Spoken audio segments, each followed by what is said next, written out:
안녕하세요. 너무 기가 막히고 코가 막힌 일을 경험하여 생각할 겨를도 없이 자주 듣는 유튜브에 사연을 보내봅니다. 저는 현재 결혼한 지 4년 차인 주부이고 2살짜리 여자아이를 하나 낳았습니다. 쥐아빠를 아주 쏙 빼닮은 딸이에요. 3살 위의 제 남편은 저하고 동갑내기인 시누이 소개로 처음 만나서 1년 연애를 하고 결혼을 했고요. 현재는 학원근소로 근무를 하고 있어서 거의 일반 직장인들하고는 밤낮이 바뀌어 사는 사람이랍니다. 남들 퇴근하려고 할 쯤에 혼자 출근을 해서는 밤 늦도록 어쩔 땐 새벽까지 일을 하다가 집에 들어오는 때가 대부분이에요. 남편이 힘들게 돈을 벌어오는 걸 연애 때부터 지켜봐 왔었는지라 웬만하면 제가 집에서 혼자 애를 키우며 살림도 도움받지 않고 해내려고 하는 편입니다. 제가 여전히 배우자로서 믿고 따르는 내 남편을 소개해준 시누이는 여러분들이 살짝 예상을 하셨겠지만 저의 친구였습니다. 중학교 동창이고 고등학교를 따로 나오긴 했지만 대학 들어가면서 다시 연락을 하게 되었고 그 후로도 오래된 친구라며 자주 만나오던 절친한 녀석이었어요. 말이 좀 없고 내성적인 편이었던 저에게 살갑고 활동적이었던 친구는 말 그대로 저를 많이 웃게 해주는 친구였어요. 그런 친구가 자기 오빠를 만나보라며 소개를 시켜준 것이었기에 저는 솔직히 누구보다 내 남편에게 믿음을 가졌고요. 실제로 만나보니 연애하는 동안 남편도 내내 생각이 바르고 좋은 사람이었길래 결혼에 확신이 더욱 꽂혀버렸고요. 다만 결혼을 하고 나니 영 내가 알던 것과 딴판인 사람이 다른 사람도 아닌 내 친구인 시누이일 줄은 감히 생각해보지도 못했습니다. 시누이는 제가 결혼을 하고 나서도 3년 정도를 싱글로 보냈었어요.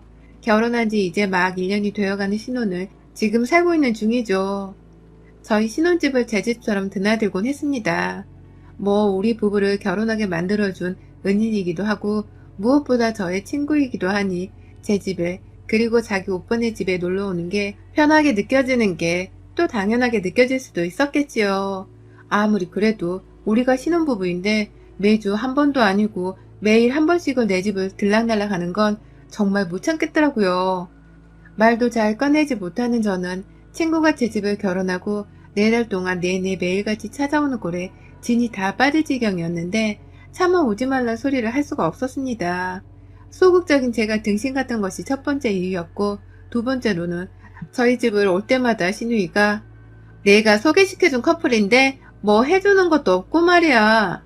내가 이렇게 찾아와서 뭐라도 얻어먹는 거 말고는 보상받을 게 없네. 진짜 너무한 거 아니야, 친구? 라는 말을 입에 달고 살았어서 제 입이 쏙 들어가고 말았어요.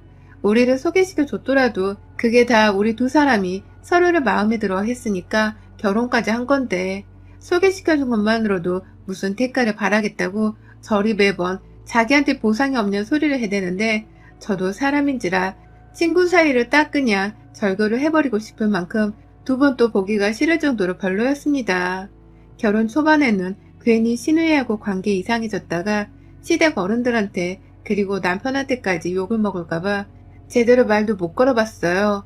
분명 내 친구인데 시누이가 되고 나니 많은 것이 불편해졌고 불편한 사이인데도 저를 친구 아니 친구보다 더 막대어 굴어도 되는 듯한 상대로 여기며 기본적인 친구 관계 사이에 애절까지 밥 말아먹은 제 시누이를 볼 때마다 제 속은 타들어갔습니다. 친구도 그렇고 저도 그렇고 딱히 직업이 없어서 친구는 매번 저를 본다는 이유를 대며 집으로 왔고 결국 그렇게 4달 버티다가 결국 제가 시누이한테 말을 했습니다. 정말 미안한데 나도 가끔은 혼자만의 시간이 필요하고 집에서 살림도 집중해서 하고 싶어.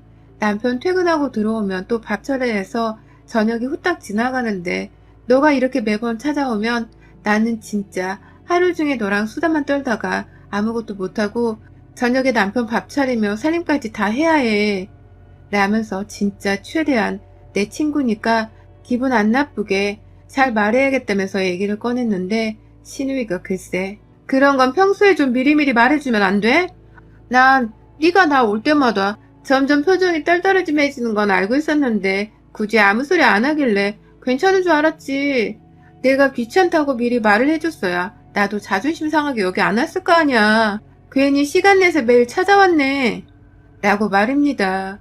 분명 결혼한 새댁네 집에 매일 찾아와서 주구장창 먹고 놀고 하면서 아무것도 안 하고 시간을 보내다 집으로 돌아가던 신우의 행동이 먼저 잘못된 것이었음에도 이게 제 잘못이 되더라고요. 그동안 사이 나빠질까봐 말도 제대로 꺼내보지 못했는데 신우의 말을 들어보니 그렇게 등심처럼 입 다물고 있었던 저의 잘못이 더욱 컸던 것 같아요. 제 표정이 점점 떨떠름해지고 있는 걸 알았더라면 좀 하루 정도는 집에 찾아오지 않아줄 법도 했을 텐데 구태에 와서는 남의 집 냉장고를 털어먹고 거실 바닥에 과자 부스기를 흘리고 단 한 번도 치운 적이 없이 급기야 지 손으로 주스를 흘려놓고 닦아줘 우리 세대 라고 저를 찾던 신우이. 이쯤 되니 우정 따위는 그냥 여기서 쪽내도 아쉬울 것이 하나 없는 애였습니다. 하지만 그게 어디 쉽나요? 좋게 말을 꺼냈는데도 제 탓이라며 돌아져선 집을 나가버린 신우이를 보며 앞으로의 시집살이가 불현듯 겁이 나더라고요. 저대로 시댁 가서 나에 대해 뭐라 전할까 싶기도 하고 내 남편한테는 또 뭐라고 말을 할까 싶기도 해서 하루 종일 불안하고 초조했습니다. 내가 알던 그 친구랑 같은 사람이 맞나 싶을 정도였습니다. 그리고 아니나 다를까 제 시누이는 그 길로 시댁에 가선 시어머니 앞에서 저에 대해 엄청난 험담을 했나 보더군요. 그날 시어머니가 전화를 한 게 아니라 남편이 퇴근하고서 뚱한 표정으로 집에 와서는 무슨 일이 있었는지 얘기해 줄 수 있어? 동생을 집에서 쫓아냈다는 게 사실이야? 라고 물어보는데 억울해서 얼굴이 시뻘개진 채 화를 냈습니다. 네 동생이 내 집에 왜 왔는지를 먼저 물어봐야 하는 거 아니야? 넌 내가 사람을 이유도 없이 그것도 내 친구이고 신우인 사람을 집에서 이유 없이 쫓아낼 사람으로 보여? 라면서 결혼하고 남편이랑은 정말 처음으로 그렇게 소리를 지르며 화를 냈어요. 남편은 처음부터 저를 믿고 있었다며 다만 어떤 일이 있었는지 물어보려 한 것뿐인데 첫 질문이 잘못 나온 거 인정한다면서 제게 사과를 했고 그렇게 저는 4달 동안 주말 빼고 남편 없을 때 하루도 쉬지 않고 내 집에 찾아왔었던 신우에 대해 털어놨어요. 내가 지네 오빠랑 결혼한 거지.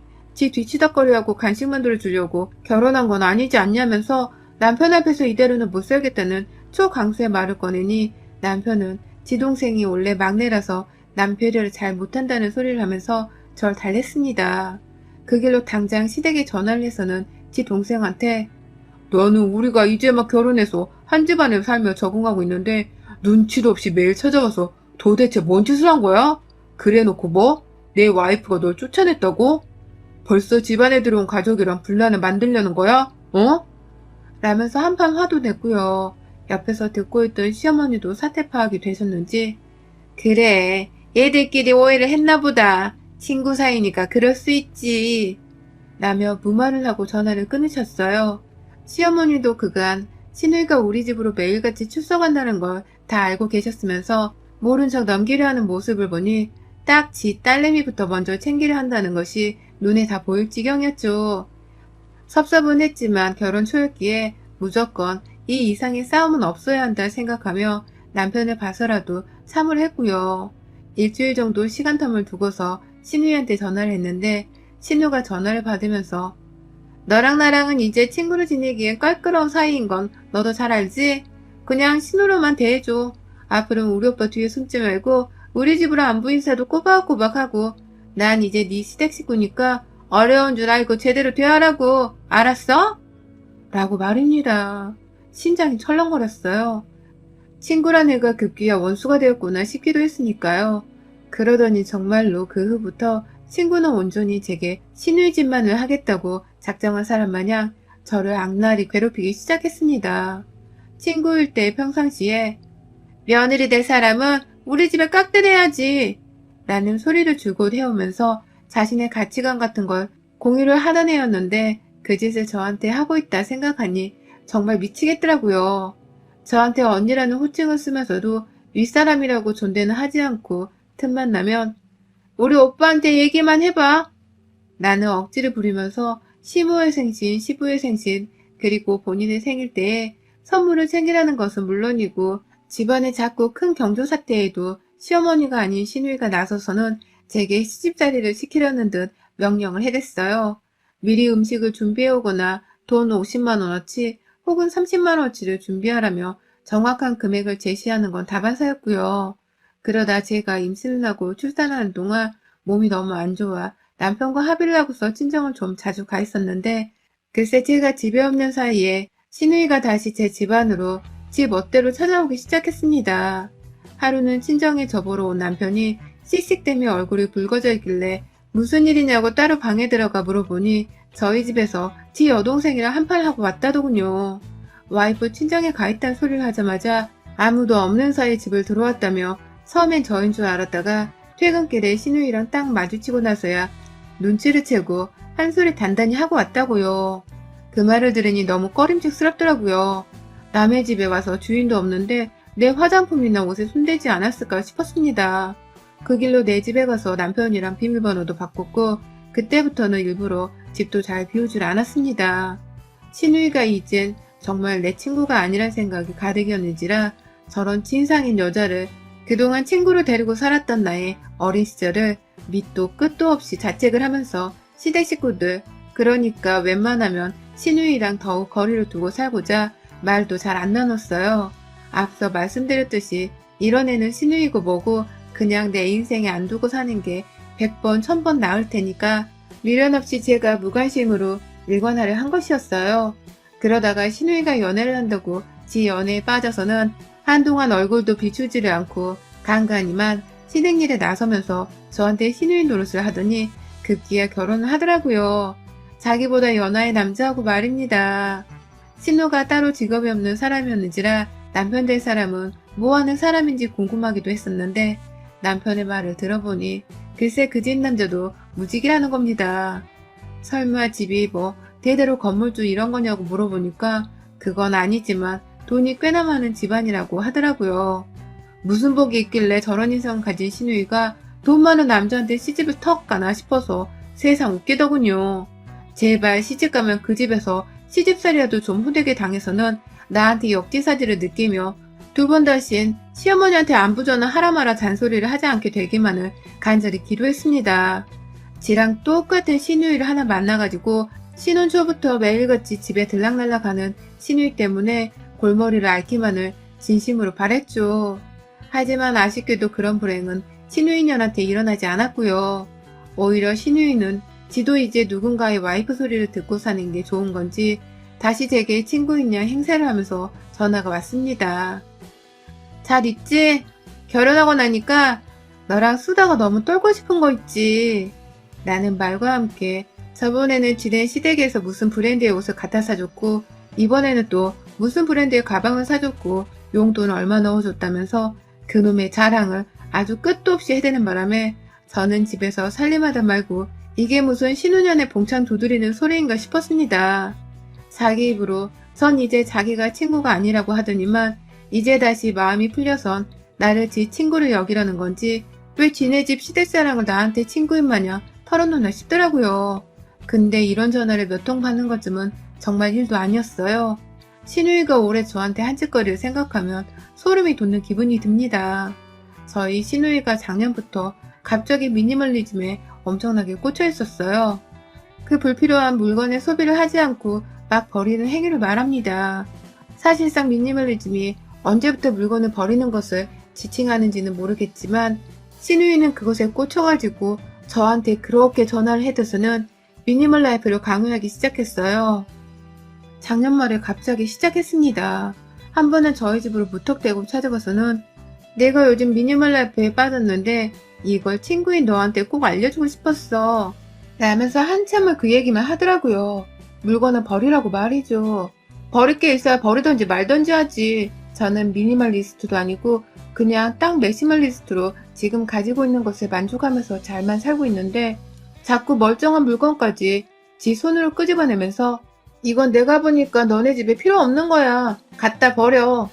라면서 그냥 눈 깜짝할 사이에 그걸 종량제 쓰레기 봉투 안에 넣고서는 들고 집을 나서려고 하는데요. 제가 야 그거 안 내려놔? 라면서 진짜 소리를 질러버렸습니다. 지 딴에는 지긋지긋할 정도로 버리라고 강요하면서 친구 같지도 않은 년이 자꾸만 저를 친구라서 라며 찾아오는 신우가 너무 짜증이 났던 상태였어요. 그래서 또 한 번 이런 식으로 찾아와서 남의 살림에 함부로 손대면 가만 안 놔둔다며 그간 결혼하고 이렇게까지 신우이한테 짜증을 부려본 적이 없었는데 기분 더러워 죽겠다고 얘 앞에서 소리를 질렀어요. 정말 앙칼지고 싸가지 없이 말이죠. 내 거 내려놓고 꺼지라고! 라고 말을 한 제 말에 신우는 쓰레기 봉투를 들고 있다 펑 내려놓고는 그래, 네 혼자 끼고 어디 한번 잘 살아봐라! 라는 말과 함께 문을 쾅 닫고 집을 나섰고요. 전 진짜 이게 정말로 신우이와 나의 마지막이 될 줄 알았습니다. 그러길 얼마나 바랬는지 몰라요. 하지만 그건 신우와 저의 마지막이 결코 못 되었네요. 신우가 또다시 제 집안에 들이닥쳐왔기 때문입니다. 거의 2달 만에 말이죠. 철판이 어찌나 두꺼운지 애보고 밀린 살림하느라 제 아무리 평일 대낮이었어도 정신이 없어 죽겠었는데 밖에서 초인종이 울렸습니다. 설마 하는 생각에 아무도 없는 척을 하려고 했는데 애가 그만 울어버렸고 밖에서는 있는 거 다 아니까 문 열어! 라고 하는 거예요. 왜 또 엉거냐고 물어보려고 하니 손에는 져준다고 과자에 과일까지 챙겨와서는 같이 커피 한 잔이나 하자고 하는데 또 그 모습을 보니 제가 마음이 약해져서는 그래 그럼 커피 한 잔만 마시고 가. 나 살림해야 해. 라면서 집안에 들였습니다. 내내 별것 아닌 얘기들을 하면서 주로 신우이가 주도하는 대화를 저는 듣기만 했고 아니나 다를까 대화하고 1시간 정도 지나고 나서는 제 앞에서 긴장이 풀렸는지 신우이가 다시 미니멀 라이프 얘기를 꺼내더라고요. 그놈의 미니멀을 해야 하는데 왜 안 하냐면서 또다시 저희 집 구석을 한참 둘러보면서 저것도 버려야 하고 저것도 버려야 하고 라면서 말을 하는데 진짜 귀에 딱지 붙을까 겁이 나서는 표정을 팍 찡그렸습니다. 그만하고 얼른 집에 가는 소리였죠. 그러자 신우이는 저번과 달리 내가 또 실수할 뻔했네 라면서 미니멀 얘기를 딱 멈추더니 이윽고 제 아이랑 놀아주겠다면서 애를 데리고 한참 진짜로 잘 놀아줬습니다. 그 덕에 저는 정신이 좀 없긴 했으나 신우가 애를 봐주니 저도 여유가 생겨서는 후다닥 살림을 마칠 수가 있었어요. 그래도 거의 2시간 정도가 걸려 집안일을 모두 끝내놓고는 신우를 그냥 보내기 미안해서 밥이라도 먹고 가라며 붙잡아 놨어요. 조금만 더 시간이 지나면 남편이 올 거라서 남편 얼굴이라도 보고 가라 했고요. 근데 제가 신우이랑 밥까지 다 먹고 애도 좀 보고 하다가 배때기가 불러서 그런지 잠이 솔솔 왔습니다. 애 낮잠을 재우려는데 제가 그만 골아떨어진 애 옆에서 같이 잠이 들어버렸고 정말 잠깐의 시간이 지나서 눈을 떴는데 집안의 분위기가 180도 완전히 변해 있었습니다. 글쎄 신우이가 집안에였고 이미 집을 나섰는지 정말 고요한 정막이 감돌더라고요. 뒤통수가 쎄한 느낌이 본능적으로 들어서는 집안을 살펴보는데 뭔가 단단히 이상했어요. 아니 글쎄 내 집안이 완전히 텅텅 비어져 있는 겁니다. 상부장 하부장 하는 냄비랑 그릇들 그리고 제가 세계여행 다니면서 젊은 적부터 모아놨던 컵 일부 거실에 널브러져 있던 일부 장식품까지도 원래 아무것도 없었다 해도 믿을 만큼 텅텅 비어져 있었어요. 우리 가족 먹을 숫자만큼의 식기들만 정확히 남겨져 있었고요. 당장 신우한테 전화를 했는데 신우이는 전화를 받지 않았고 당장에 시어머니께 전화를 드렸더니 시어머니는 지 딸 얼굴 못 본 지 오래되었는데 왜 자기한테 찾냐고 하더라고요. 남편한테 전화를 해서 집안에 일어난 상황을 보아니 남편은 자신이 신우한테 연락을 해보겠다면서 전화를 끊었고 저는 그 길로 제 아이를 데리고서는 아파트 쓰레기장으로 갔어요. 설마 미니멀을 얘기하던 신우이가 내 물건을 허락도 없이 여기다가 버렸을까 싶어서 걱정이 되었거든요. 아주 다행히도 쓰레기장에는 정말 아무것도 제 눈에 익숙한 제 물건들이 없었고 설마 이웃들이 벌써 챙겨간 건 아닌가 싶어 경비 아저씨한테도 물어보고 정말 별짓을 다 했는데 결국 내 아파트 어디에도 내 물건은 없다는 것으로 결론이 났습니다. 저는 그 길로 당장 친정으로 갔어요. 얘를 맡기기 위해서였죠. 남편 퇴근 시간 맞춰서 집으로 오지 말고 신우 집으로 오란 메시지를 보냈고 저는 저 혼자 무턱대고 신우의 집으로 들이닥쳤습니다. 그리고 전 아니나 다를까 주둥이로만 미니멀 라이프로 운운하던 신우이가 저지른 짓거리를 두 눈으로 확인하고서는 현관에서부터 열불이 나선 현관에 걸려있는 장우산 하나를 무기로 들고 쳐들어갔어요. 내 물건을 감히 허락도 없이 도둑질을 해? 야, 이 도둑년아! 라면서 장우산을 막 흔드니까 방 안에 서방님이 계시더라고요. 집 안 오라고 얻어맞을 것 같으니 저를 무작정 말린다고 우산을 뺏어들었고 저는 니들 한통속이지? 어디서 거지 같은 것들이 내 인생에 굴러들어가지고 남의 집에 와서는 남의 살림을 거들래가? 니네 남편 돈 많다며. 돈 많다는 남자랑 결혼을 해놓고서 거지 새끼도 아니고 남의 살림을 왜 거들래가? 이 미친년아. 라면서 신우이한테 달려드니 신우이는 저를 피하면서 아니 내가 미니멀 라이프를 한다고 했잖아. 너도 좀 경험을 해보라고 내가 일부러 시범을 보여준 것 뿐이야. 지금 당장 허하더라도 그게 살다 보면 정신건강에 정말 좋다니까? 이거 다 너네 집으로 곧 돌려주려고 한 거야. 너한테는 그냥 미니멀 라이프 맛보기만 보여주려고 한 거라고. 찌애가 꼭 저렇게 사람을 오해하고서는 저리 혼자 쌓아두다가 뱉어내더라. 저번에도 나한테 지네 집에 오지 말라고 쏘아대더니만 이번에도 똑같아. 애 낳고도 변한 게 하나 없어. 지네 남편한테 제 얘기를 앞에서 하면서 자기 말에 그리고 내 살림을 맘대로 걷어간 자기 행동에 대해서 정당성을 부여하는데 미쳐 날뛰판이었어요. 봉지 안에 가득 담긴 채 정신없이 널브러져 있는 내 그릇들이랑 후라이팬 그리고 이미 신우이의 거실 한복판에 장식용으로 세워져 있던 내 장식품까지도 모두 다 제가 일일이 제 두 눈으로 확인을 했습니다. 이것도 내 거, 저것도 내 거, 저 멀리 있는 것도 내 거, 죄다 내 걸로 가득 채워서는 진짜 거지 새끼처럼 남의 살림으로 지 신혼집 살림을 차려낸 신우이를 응징하겠다며 저는 제 물건 아까운 줄을 모른 채 그래 나도 이참에 미니멀 라이프 해야겠다. 우리 같이 미니멀 라이프 하자. 네 것도 죄다 버리고 내 것도 죄다 버리고 우리 것 죄다 버려서는 아주 그냥 아무것도 없이 미니멀하게 살자. 진정한 미니멀로 살아보자고 어디. 라면서 봉지 안에 든 내 그릇들을 부셔버리겠다면서 서방님 손에 들린 장우산을 안 내나 이 새끼야? 라며 침을 내뱉으며 소리를 질러선 뺏어들었고 그걸 봉지에다가 냅다 몽둥이질을 해버렸습니다. 우산 손잡이로 그릇들을 향해 몽둥이질을 하니 봉지 안에선 그릇들이 서로 부딪히고 깨져서는 쨍그랑거리며 산산조각이 나는 소리가 미친듯이 울려 퍼졌고 저는 신우이 부엌 상부장 하부장까지 다 뒤져버려서는 안에 든 그릇들을 죄다 꺼내다가 미니멀 라이프가 이렇게 좋은 거였으면 진작에 알려줬어야 하는 거 아니야? 확 스트레스도 풀리고 너무 좋다. 라며 부엌 식탁 의자 아래로 그것들을 집어 던져버렸습니다. 그래야지 뭐 유리가 깨지더라도 위험하게 파편이 튕겨져 나올 일은 덜 했을 테니까요. 들고 있던 후라이팬은 멀쩡한 걸 버리면 안 되는 거 아니야? 이건 좀 내가 부셔놓고 버려야 하는 게 맞겠지? 라면서 신눈의 싱크대 위에 몇 번이고 내동댕이를 치면서 냄비가 아닌 싱크대를 망가뜨려 놓은 채 냄비마저도 버린다고 던져버렸고요. 집안이 개판이 되고도 5분이 훌쩍 지나고서야 남편이 신우집에 도착을 해서는 차마 누구 하나 말리지도 못한 채 두 눈을 꼭 감더라고요.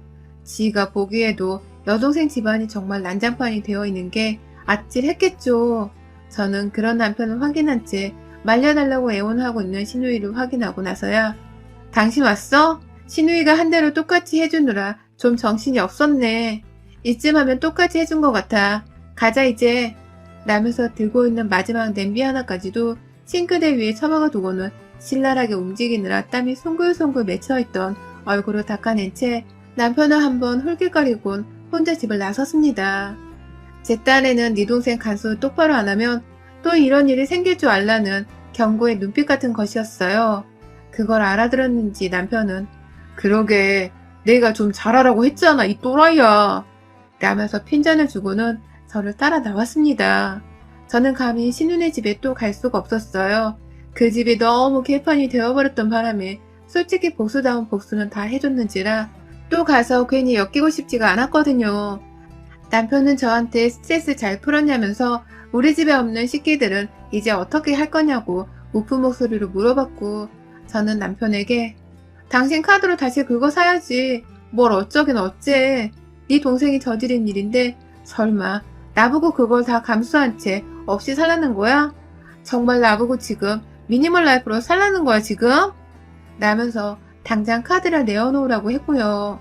남편은 정말 지 여동생 하나를 잘못 둔 채로 자기 돈으로 살림살이까지 다시 사놔야 하는 대가를 지불하게 되었습니다. 카드값을 보고는 정신을 더 차렸는지 지 동생한테 한 번 더 연락해서 욕을 퍼붓더라고요.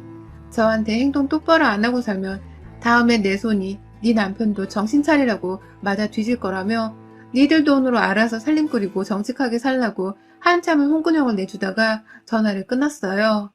남편 말대로 시누이는 비교적 대꾸도 제대로 하지 않고서는 알겠다는 수긍만 하다가 전화를 끊더라고요.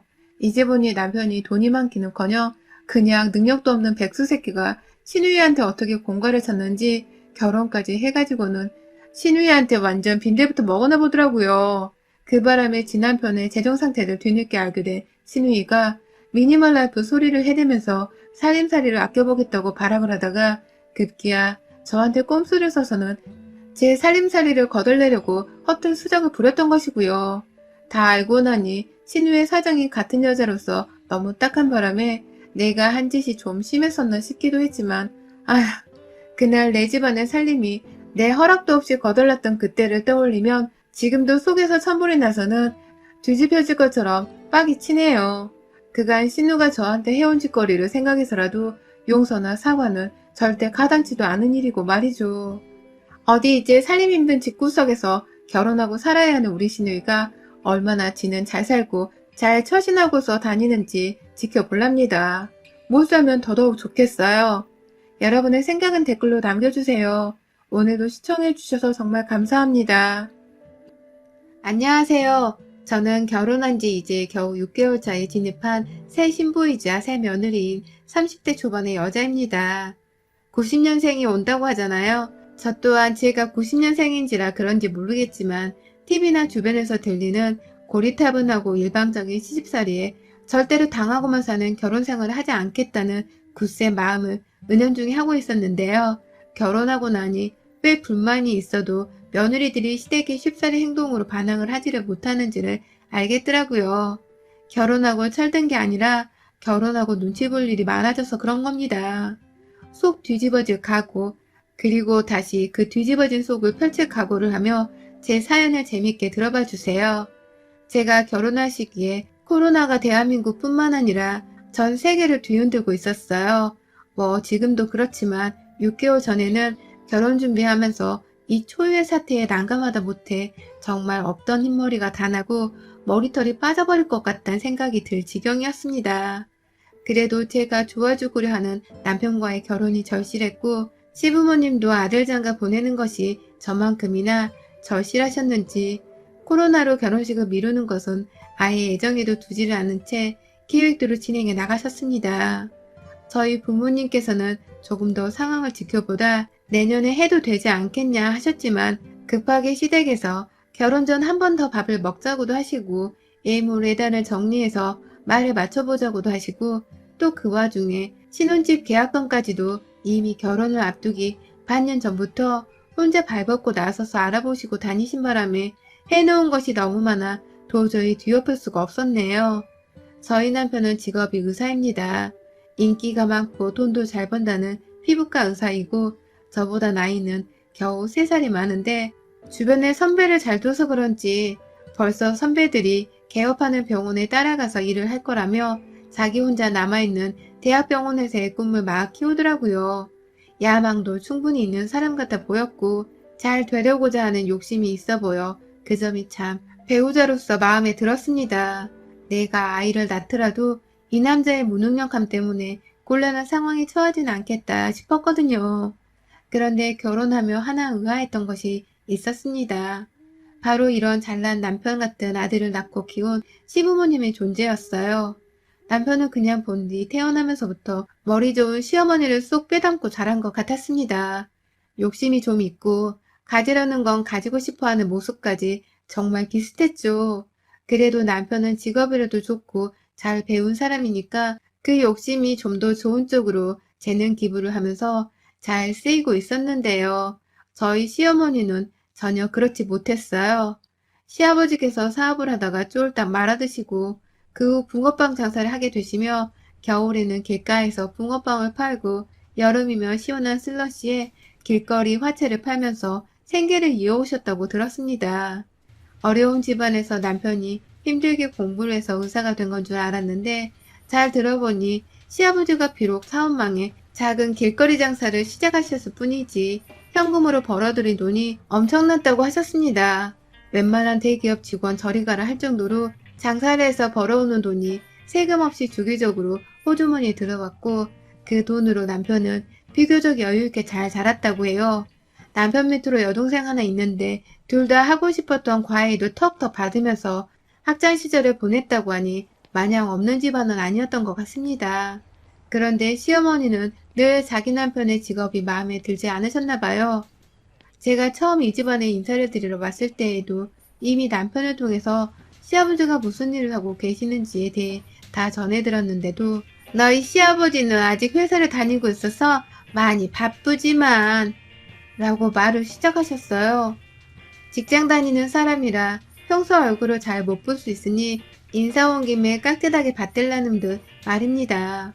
이미 남편은 한두 번 겪는 일이 아니었는지 얼굴이 빨개져 있었고 저는 아는 척하지 않고 네네 라고만 대답을 잘 하고 있었는데 보다 못한 남편이 엄마 얘도 알아 우리 아빠 붕어빵 장사 하는 거 라면서 고백을 해버렸고 그제서야 시어머니는 너는 알고 있는데 왜 보란듯이 말을 안 하니? 나 엿먹이라고 그런 거니? 라면서 신경질을 내셨죠. 뭐 민망해서 그러셨을 거라 생각을 하며 저는 그리 심각하게 시모의 신경질을 받아들이진 않았고요. 그런 해프닝이 있고 나서는 다신 시아버지의 직업으로 구라를 치는 일을 하지는 않으셨지만 남편을 따라서 한 번 더 시댁으로 밥을 먹으러 갔던 적이 있었는데요. 그날 시어머니가 시아버지랑 제 앞에서 보란듯이 대판 싸우시대요. 돈이 없어 의사를 잘 키워놓은 자식 결혼 한번 제대로 시키지를 못하겠어. 자존심 상해 죽겠다고. 라면서 당시 애비 며느리였던 제 앞에서 서스럼없이 부부싸움을 하시는 바람에 저는 저대로 놀랐고 남편도 남편대로 놀랐었습니다. 남편은 내내 금전적인 여유는 있다고 말을 해왔었는데 결혼을 시키기 위한 큰돈까지는 여유가 잘 없는 건가 싶어 처음으로 시댁의 재정 상태를 걱정하게 되었고요. 그날 밥을 먹으면서 시어머니께서 며느라, 내가 듣기로는 너희 집이 꽤나 잘 산다고 하더구나. 내가 돈 때문에 이런 얘기를 하는 건 아니고 보통 회사원도 아니고 의사라는 엄청난 전문직으로 내가 내 아들을 키웠는데 너희 집에서는 그냥 입 싹 닫고 너를 시집만 보내려고 하는 건 아닌가 싶어서 좀 의아하구나. 라고 제게 핀잔인 듯 혹은 억압인 듯 돈 얘기를 꺼내시는 모습을 보면서 지레짐작을 할 수 있었습니다. 결혼을 계기로 저희 친정에서 푼돈이라도 더 돈을 받아내고 싶어 하신다는 것을 말이죠. 저희 친정 부모님은 어머니가 화장품 관련 사업을 대박치셔서 오래도록 사업하며 벌어놓은 재산이 상당하셨고 지금은 저희 큰언니랑 남동생이 엄마의 회사를 맡아 일을 하고 있어요. 저는 뭐 그쪽으로는 머리도 안 들어가고 원체 피아노 전공을 했는지라 엄마의 회사에 들어가서 할 줄 아는 일도 없었기 때문에 혼자 따로 제 개인 피아노 교습소를 차려서 애들 수업을 해주며 적은 돈이라도 벌어오며 사는 중이었고요. 시어머니도 일전에 저희 엄마의 화장품을 써보기도 하셨지만 남편이 저희 엄마 직업을 말해드리니 기겁을 하셨는데요. 이내 다시 표정이 어두워져서는 남편한테 너무 잘나가는 처가를 두는 건 좋지 않다면서 결혼을 반대하는 듯 걱정을 말하시더니 또다시 마음이 바뀌셔서는 급하게 결혼을 빨리 해치우라고 했나 보더라고요. 그래서 남편도 중간에 혼자 시어머니의 변덕을 혼란스러워하다가 결국 나중에 저하고 제 자취집에서 둘이서 와인 몇 잔을 마시며 털어놓았고요. 그랬는지라 저는 시어머니가 나의 친정을 부담스러워 하셨던 적도 있었고 그 후에는 오히려 좋게 생각을 하고서 며느리로 받아들이려고 하시는 거라 여기며 어머님의 심적 변화에 다른 변동이 생기지 않도록 그저 결혼 전부터 최선을 다하려 했습니다. 입 싹 닫지 말고 의사 아들 장가 보내는 거니 뭐라도 해오라는 식으로 말씀을 하시길래 저도 제 딴에 필터링을 거쳐서 저희 부모님께 말씀을 드려봤습니다. 그냥 시어머니가 조그만 아들을 보내는 게 섭섭하신 것도 같으니 내가 결혼할 때 예단이라도 신경 써서 해드리고 싶은데 어떠냐고 말이죠. 그러자 저희 부모님께서도 아들을 멋진 의사로 키워놓으셨는데 아쉬울 만도 하지. 네 말이 맞다. 예단은 엄마 아빠가 좀 더 신경을 써보도록 할게. 라면서 동의를 해주셨고요. 그렇게 해서 제가 시어머니의 의사들과 결혼을 하며 시댁으로 해간 예단비가 무려 3억이었습니다. 3천만 원도 아니고 3억이요. 사업하시는 저희 엄마 스케일에 이 정도는 그리 큰 돈이 아니었을지 몰라도 피아노 교습소 하면서 독립해 살고 있는 저나 의사 월급 받고 사는 남편, 그리고 붕어빵 장사하며 세금 안 떼고 돈 모으던 시아버지께도 3억은 분명히 너무나 큰 금액의 돈이었어요. 시아버지는 그날 제가 해간 3억 예단에 정말 입이 떡 벌어지라 충격을 받아서는 몇 번이고 제게 부모님께서 정말 무리를 하셨네. 이거 진짜 너무 고마워서 어떡하나. 라며 감사의 인사를 전하셨고 그 와중에 시어머니는 자기 남편이 며느리 앞에서 줏대도 없이 고맙다는 말을 반복하는 게 꽤나 자존심이 상하고 멋없어 보이셨는지 그런 거 가지고 몇 번을 고맙단 말을 하는 거예요. 그만 좀 해요. 내 귀도 닳겠네. 이 정도는 화장품 사업 크게 하는 사람한테 그냥 껌인가 보지. 이럴 땐 그냥 잘 쓰겠다는 말 한마디만 하면 되는 거예요. 당신도 참 촌스럽게. 라면서 제 예단을 고맙단 말 없이 덥석 받아들였어요.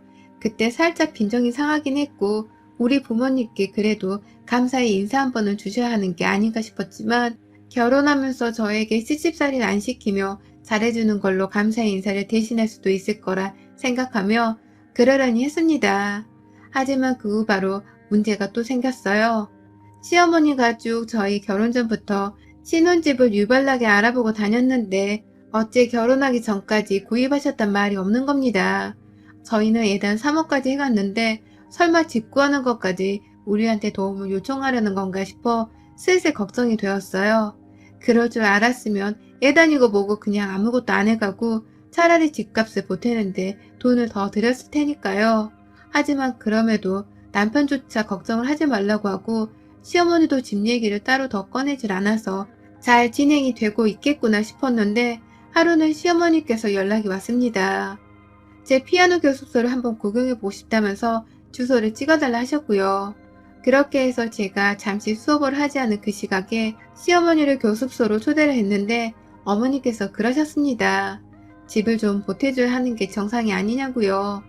네, 완전 가만히 있던 저를 잡아먹을 듯이 경우가 없는 사람 취급을 하며 이 말을 꺼내셨습니다. 내가 말이야 보통도 아닌 의사 아들을 장가 보내는 건데 어째 너네 집에서는 겨우 피아노 학원 운영하고 있는 너랑 내 아들이 가당키나 한 거라 생각을 한 거니. 그렇지 않고서야 어떻게 지금까지 직구하는데 돈을 보태주겠다는 말 한마디가 없냐고. 라고 말입니다. 그제서야 저도 어머님이 경제적으로 여유가 없는가 보다 싶어서 아차차 하며 죄송합니다 어머니. 남편도 지금껏 신경 쓰지 말라고 했고 어머님이 원체 혼자 잘 알아보고 다니시는 줄 알고서 저는 제가 나서야 할 일이 생길 줄을 몰랐어요. 미리 말씀을 좀 해주셨으면 제가 부모님하고 상의라도 했을 텐데 라고 대답을 했더니 어머니께서는 그게 상의할 일은 아니지. 당연히 돈을 내주셔야지. 그래서 얼마까지 해줄 수 있는 건데 돈이 많으니 내가 지금 알아보고 있는 아파트 정도는 해줄 수 있는 거 아닌가? 라고 대답을 하셨습니다. 잘 들어보면 말투가 상당히 거슬렸어요. 우리 부모님이 마치 아파트를 구매하는 데 필요한 돈을 전부 다 지불을 해주실 거라는 듯이 말씀을 하셨어요. 당연히 그 돈을 다 내어주실 거라는 듯 해주실 수 있지? 라고 재차 물어보는데 제가 차마 그렇다는 말을 드릴 수가 없었습니다. 하지만 이 문제 또한 저희 부모님과 상의를 했을 때에 엄마 아빠가 부족하게 마련해 놓은 집에서 힘들게 사는 것보단 그냥 우리가 집 한 채 정도는 해줄 테니까 그런 줄 알아. 집이라도 해주고 나면 니네 시어머니께서 더 필요한 게 있단 소리는 감히 못하시겠지. 라면서 시어머니의 처지를 이해하지 못하지만 혹여나 저한테 불똥이 될까 싶어서 수긍을 하신 바람에 문제가 급속도로 해결이 되었어요. 아예 시어머니께서 그간 알아보고 계셨던 아파트 목록은 죄다 없었던 것으로 무시를 한 채 저희 부모님이 두 분이서 직접 부동산에 연락을 하고 알아보며 새로운 집 한 채를 제 명의로 구입을 해주셨습니다. 저희 부모님이 집 문제는 직접 해결하겠다는 말까지 하고서 결혼식이 치러진 바람에 저희 시어머니는 그 사실을 잘 모른 채 결혼식장에서도 내내 저희 아빠 눈치만 살펴보다가 급기야 집은 어떻게 되어가고 있는 건가요? 애들 신혼여행 갔다가 돌아오면 바로 입주를 해야 할 텐데. 나한테 그냥 곧바로 돈을 보내주면 내가 지금 알아보고 있는 집이 많으니까 그 중에서 가격되는 대로 바로 계약을 체결할게요. 라면서 말을 하셨더라고요. 옆에서 전 살짝 빈정이 상한 상태였는데 저희 엄마가 보란듯이 사돈, 그 돈을 왜 사돈한테 번거롭게 전해드리나요? 내 딸이랑 자식 같은 사위가 살 집이니 우리가 직접 구매해다 내 딸 명의로 줬습니다. 돈 한 푼 안 보태주시려 하는 것 같던데 이제 집 걱정은 이제 안 하셔도 돼요. 라고 대답을 하셨어요.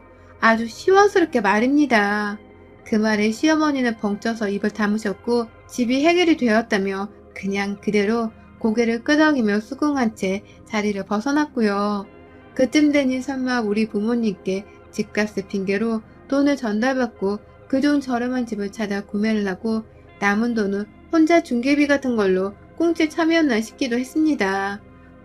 뭐 시어머니를 나쁜 쪽으로 벌써 오해하면 안 되는 거였지만 말씀하시는 거며 지금까지 우리 부모님께 예단받고 집까지 받으면서 자기 돈 한 푼을 꺼내놓지 않은 시어머니의 태도를 보면 오해를 하지 않는 게 이상할 정도였어요.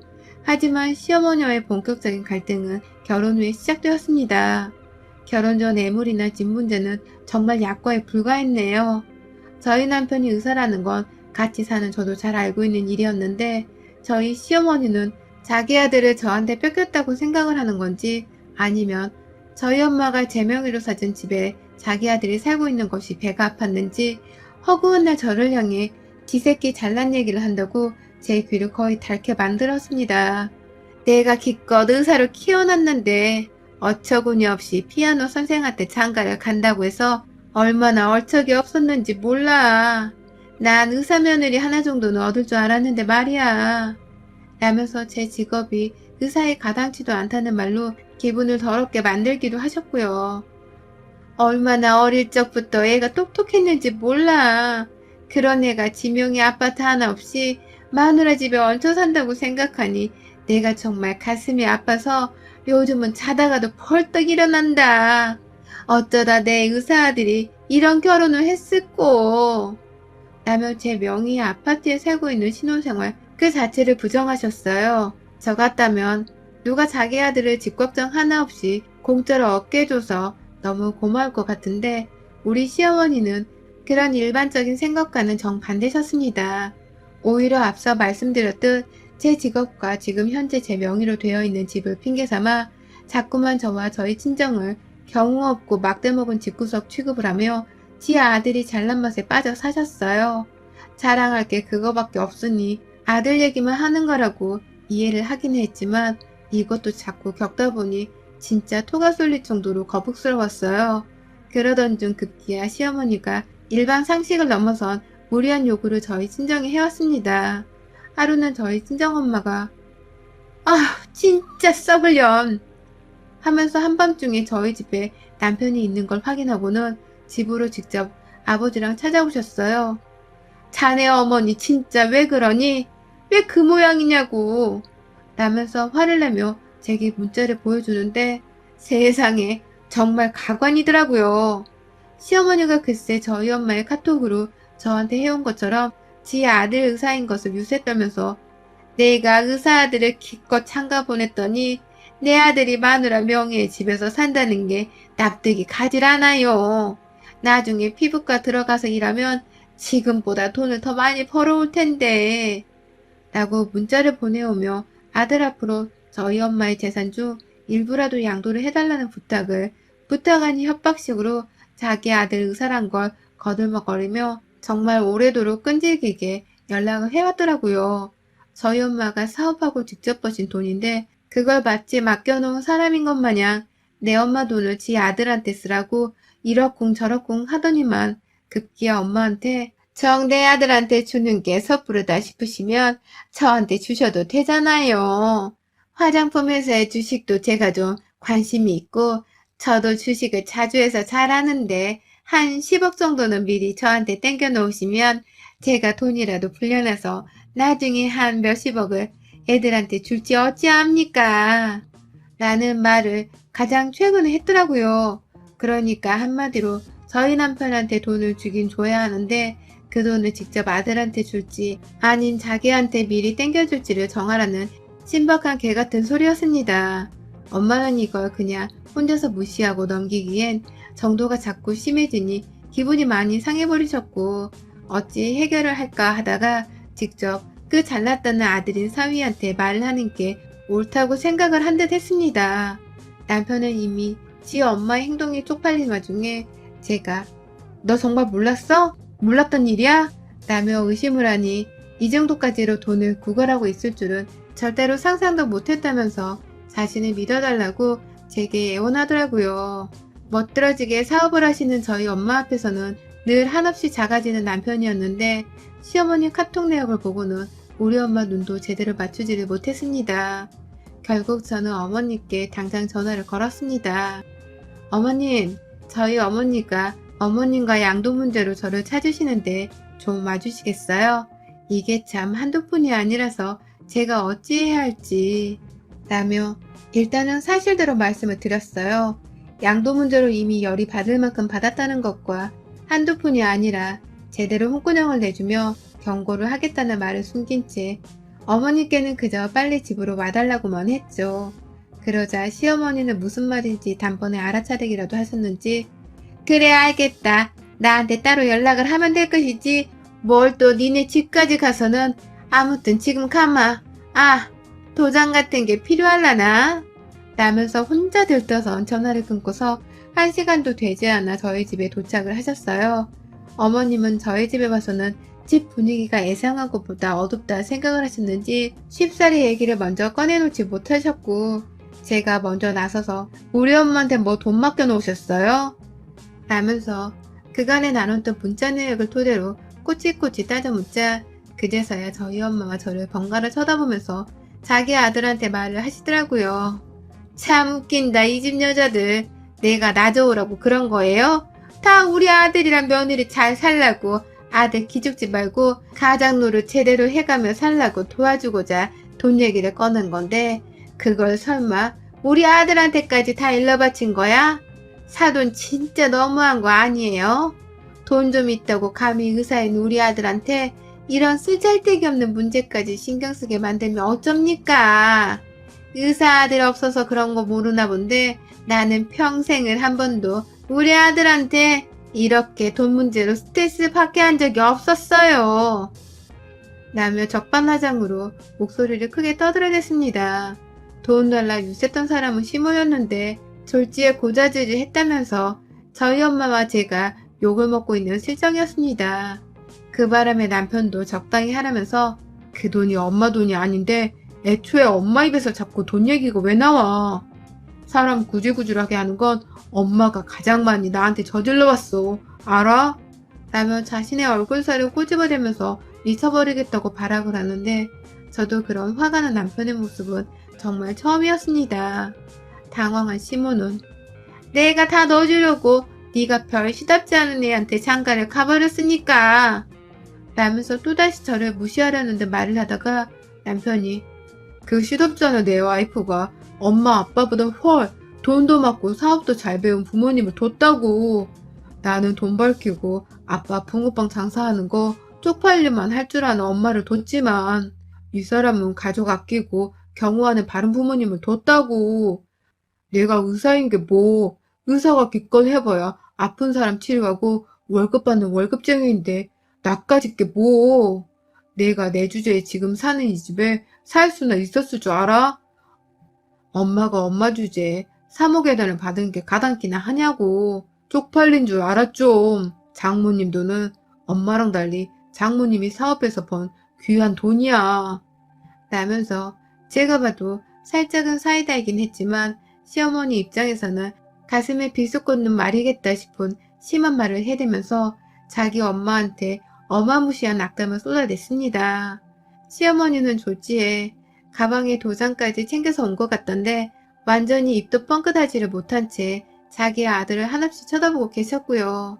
그 주제에 잘난 거라고는 의사로 잘 키운 아들 하나가 전부였을 터인데 그런 귀하디 귀한 아들한테서 자기 엄마가 쪽팔린다는 소리를 듣고 급기야 다른 사람도 아닌 사돈댁과 며느리 앞에서 그런 치부를 들으며 개쪽을 당한 바람에 상당히 충격까지 받으신 듯 보였어요. 자리에 앉지도 않고 서서 따져 묻던 시어머니는 급기야 털썩 마룻바닥에 주저앉아 버리셨고요. 그로부터 한참을 더 그렇게 자리에만 앉아서 자기 아들 입에서 나온 쪽팔리던 소리, 나대지 좀 말라는 소리, 돈 타령은커녕 이미 받은 애단가지도 장모님께 죄송하니 다 뱉어내라는 소리까지를 듣고만 계셨어요. 이미 남편은 대답 없는 시어머니와의 일방적인 합의를 하고서는 저희 엄마한테 예단값도 도로 다 돌려드리겠습니다. 제가 너무 죄송스러워 돌려드리려는 거니 어머님도 부디 받아주세요. 라며 고개를 숙였고요. 지혜 아들이 자기 망신을 준 것도 모자라 사돈댁 앞에서 죄송하다며 머리를 조아리니 시어머니는 결국 속에서 천불이 나는 것도 모자라 수치스러움에 온몸에 쥐라도 난 건지 몸을 벌벌 떨면서 겨우 울음을 참으려는 듯 숨을 가쁘게 몰아쉬더라고요. 그러더니 결국 남편은 그 저녁에 시어머니를 바래다 주겠다면서 주저앉아 있던 시어머니를 억지로 끌고 일으켜 세워선 시댁을 갔고 거기서 저희 엄마가 드렸던 보석 몇 개랑 새 한복 그리고 이불 등 일단 팔지 않고 형체 있는 선물 형태로 집에 두었던 애단들을 전부 다 챙겨서는 집으로 도로 가져갔습니다. 자기 엄마가 이제 다시는 입 밖으로 감히 어머님 돈은 달란 소리를 못할 거라면서 확신에 찬 눈빛으로 용서를 구했습니다. 아무래도 차 안에서 내내 시어머니가 쪽팔리고 수치스러워 죽겠다며 폭행이나 욕설 한 번 없이 언어적 표현으로 시어머니의 마지막 남아있던 마음 바닥 위에 자존감을 팍팍 구겨선 죽여버린 듯 했습니다. 솔직히 사람한테 한 대 맞는 것보다 말로 상처받고 아끼던 사람한테 버림을 받는 그 상처가 더욱 큰 법인데 저희 시어머니가 딱 그 꼴을 겪어버린 것이었죠. 그날 후 시어머니는 정말 두 번 다시는 저희 어머니께 주제넘게 돈을 달라 한다거나 주식 얘기를 꺼내면서 엄마 속을 뒤집어 놓지 않으셨고요. 남편은 빈말인 줄 알았는데 진짜로 자기 힘으로 번 돈 1억을 저희 엄마한테 받으라고 돌려드렸대요. 시어머니한테 줬던 애단값을 돌려받는 거라 생각을 해달라는 말과 함께 말이죠. 남은 돈도 어떻게든 갚겠다며 양해를 구하길래 엄마는 그 정도 선심 쓰고 단호한 행동을 보여준 것만으로도 나는 충분히 보상을 받았다고 생각을 한다며 이를 무마시키려 하셨어요. 그렇게 저는 결혼하고서 6개월 만에 다시는 며느리를 쪽팔려 보고 싶어 하지 않는 그리고 무서워 아들을 볼 수도 없는 시어머니를 두게 되며 시댁과는 결별을 고하게 되었습니다. 돈 때문에 결혼 전부터 이것저것 시어머니와 엇갈리는 부분들이 많았었는데 상황이 이렇게 되고 나니 오히려 우린 처음부터 가족이 될 운명이 아니었나 보다 싶은 생각이 드네요. 그래서인지 앞으로도 가족이 아닌 시어머니와의 관계에서 그리 신경조차 써보질 않으려 합니다. 어머님 말씀대로 귀한 의사아들을 내 남편으로 얻었으니 전 귀한 내 남편이나 평소에 잘 챙기며 살래요. 우리 어머니 졸지에 아들과 사돈 덕 좀 보려다가 귀한 아들을 잃으셨네요. 여러분의 생각은 댓글로 남겨주세요. 오늘도 시청해주셔서 정말 감사합니다.